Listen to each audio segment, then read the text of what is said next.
नमस्कार सभी मित्रों को। आज का हमारा ज्योतिष में विचार है। हम विचार करने जा रहे हैं संतान के विषय में। हमारे पास संतान होगी या होने का योग है या नहीं। संतान से संबंधित काफ़ी डिस्टरबेंस है, लेकिन संतान हमें प्राप्त नहीं हो पा रही है। ऐसे बहुत सारे प्रश्न हमारे पास आते हैं। मैंने कभी इस विषय पर ज़्यादा इसलिए नहीं कहा क्योंकि लोग हमेशा योग वगैरह बताते हैं। लोग योगों के चक्कर में परेशान हो जाते हैं कि कितने योग हम याद रखें या कैसे हम याद रखें, समझ में नहीं आ रहा है।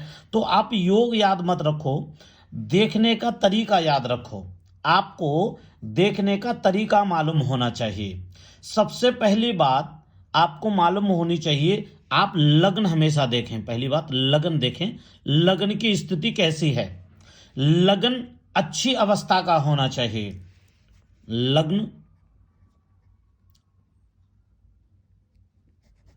लग्न बलवान होना चाहिए। लग्न बलवान या लग्न का स्वामी लग्नेश पंचम भाव में होना चाहिए। पंचम भाव में, यह है पंचम भाव।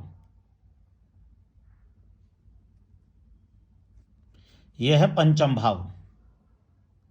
अब लगन मजबूत होना चाहिए। लगन का स्वामी या फिर पंचम भाव में होना चाहिए।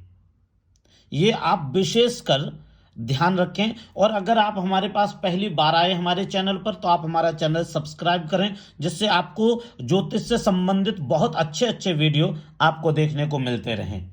तो आपको सबसे पहले क्या देखना है, लगन कैसा है। लगन अच्छा है। लगन का स्वामी पंचम भाव में है या नहीं।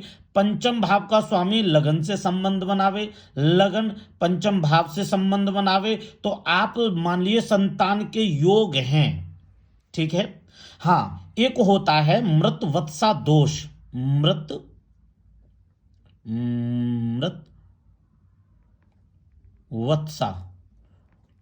वत्सा योग। इसमें क्या होता है, पहला गर्भ समाप्त होता है, गर्भ खराब होता है, गर्भ से संबंधित परेशानियां आती हैं स्त्री को या पुरुष की कुंडली में है तब भी उसकी पहली संतान या तो जन्म से गर्भ में ही खराब हो जाएगी या जन्म लेने के कुछ समय बाद समाप्त हो जाएगी। इस दोष में यह स्थिति ज्यादातर लोगों की कुंडली में देखने को मिलती है। मृतवत्सा योग देखा कैसे जाता है, सिर्फ इस बात का ध्यान रखें। पंचम भाव का स्वामी, पंचम भाव का स्वामी 6, 8 और 12 भावों में हो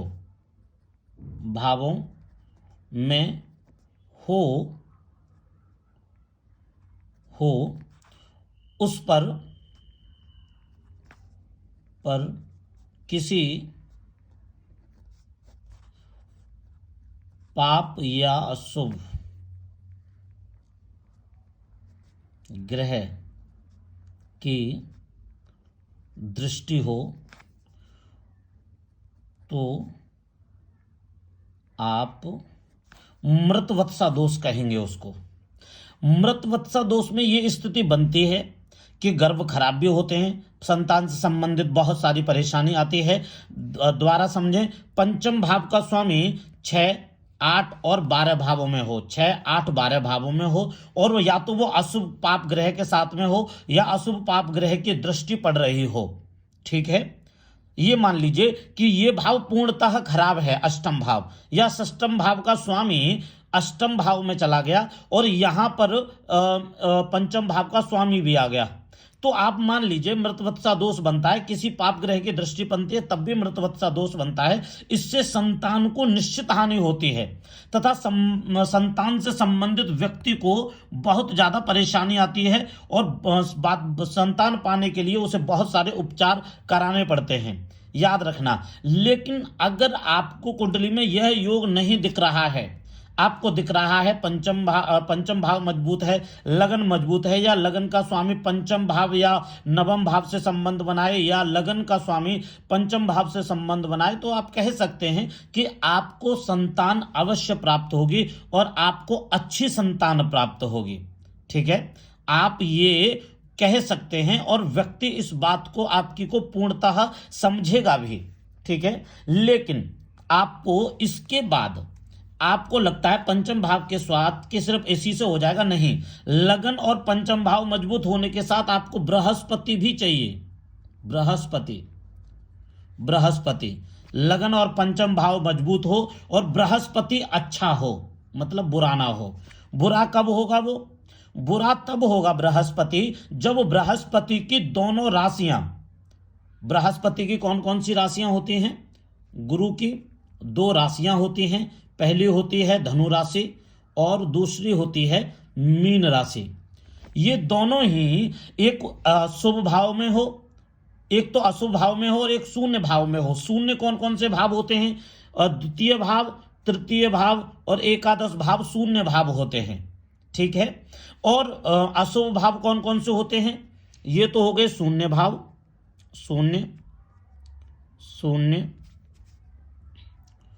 शून्य भाव, ठीक है।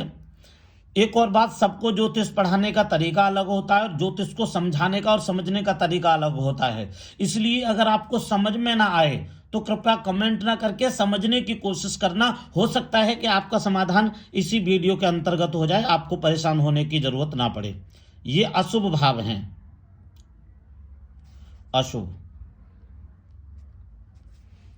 अशुभ।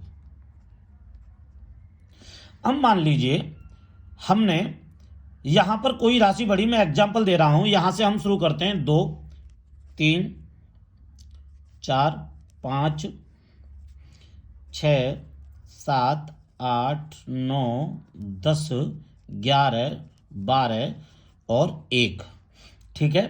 अब आप देखिए कि गुरु की स्वयं की राशियां, ठीक है, अशुभ भावों में है। मीन राशि और धनु राशि, 9वीं राशि और 12वीं राशि कहाँ है? अशुभ भावों में है। अब अशुभ भावों में है क्योंकि एक शून्य में चलेगी तो शून्य का कोई प्रभाव नहीं, लेकिन अशुभ का प्रभाव ज्यादा होता है, तो ये अशुभ हो गई। अब इसका स्वामी इस भाव में आ जाए, पंचम भाव का स्वामी भी इसी या इसके साथ या कहीं चला जाए, तो मान लीजिए संतान से संबंधित योग में कमी आएगी, ठीक है। बृहस्पति कमजोर होगा तो संतान से संबंधित फल में कमी आएगी, और बृहस्पति अच्छा है तो निश्चित उस व्यक्ति के जीवन में संतान का उसे जरूर लाभ प्राप्त होगा, संतान होगी। लग्नेश और पंचमेश अगर साथ में हो, एक बात और याद रखना, जैसा कि मैं बता रहा था, भाव संबंध बता रहा था पहले। अब संबंध 3 प्रकार से होते हैं।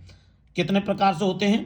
3 प्रकार से संबंध, 3 प्रकार से होते हैं। पहला भाव परिवर्तन,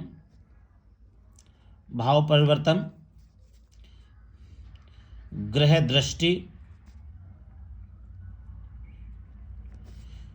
जैसे कि पंचम भाव के स्वामी की दृष्टि अगर लगन के स्वामी पर, लग्नेश पर, पंचमेश की दृष्टि लग्नेश पे पड़ती है या लग्नेश की दृष्टि पंचमेश पे पड़ती है, तो वो ग्रह दृष्टि मानी जाएगी, अर्थात दृष्टि संबंध माना जाएगा। अगर लग्नेश का स्वामी लग्नेश का स्वामी पंचम चला गया, पंचम का स्वामी लग्नेश चला गया, तो वो भाव परिवर्तन संबंध माना जाएगा। लेकिन एक होता है युति संबंध, अगर कोई ग्रह एक साथ बैठा हो तो वह युति संबंध कहलाता है, ठीक है, युति संबंध कहलाता है।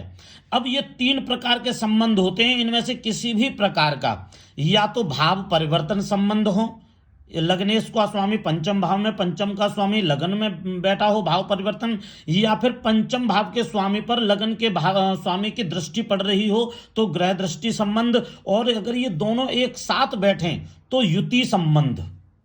यह संबंध अगर आपको देखने को मिलते हैं तो आप कह सकते हैं कि हाँ, आपको संतान जरूर होगी। अगर यह संबंध नहीं भी बनते हैं तो आप मान लीजिए कि इस जातक को संतान प्राप्ति में विघ्न है, वादा है, संतान प्राप्ति ऐसे व्यक्ति को आसान नहीं होगी। याद रखना, अगर आपने इस विषय को अच्छे से समझ लिया तो आप प्रत्येक व्यक्ति को आप कह सकते हैं कि हाँ, निश्चित आपके पास संतान है या संतान नहीं, आप दोनों बात कह सकते हैं। एक और बात जो अकाट्य है, जिसमें बहुत सारी कुंडलियों में देखने को प्राप्त हुआ है कि गुरु जो होता है, बृहस्पति गुरु पंचम भाव में अपना फल खो देता है। यहां पर गुरु अगर बैठा होगा तो यहां पंचम भाव में अपना फल खो देगा। मैंने ऐसी कई कुंडलियां देखी हैं जिसमें पंचम भाव में गुरु है और उन्हें कोई भी संतान नहीं है। अगर आपने यह वीडियो अच्छे से समझ लिया तो मैं आपको यह प्रमाणित करता हूं कि आप आने वाले समय में संतान से संबंधित बहुत अच्छा फलादेश कर पाएंगे। एक और बात, लग्नेश द्वितीयेश बैठा हो या द्वितीयेश लग्नेश बैठा हो तब भी संतान मतलब कुटुंब की वृद्धि के चांसेज बहुत ज्यादा बनते हैं। याद रखना, लग्नेश या पंचमेश 1 4 लग्नेश, याद रखना लग्नेश मतलब लग्नेश का स्वामी, लग्नेश 1 4 7 10 स्थानों पर शुभ ग्रहों के साथ में बैठा हो या उस दृष्टि संबंध हो तब भी संतान प्राप्ति के विशेष योग बनते हैं और निश्चित ऐसे व्यक्ति को संतान की अवश्य प्राप्ति होगी। आप इन योगों को अच्छे से अभ्यास करें।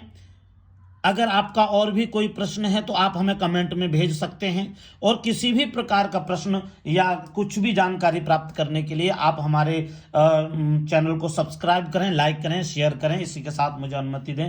राधे राधे, जय श्री कृष्ण।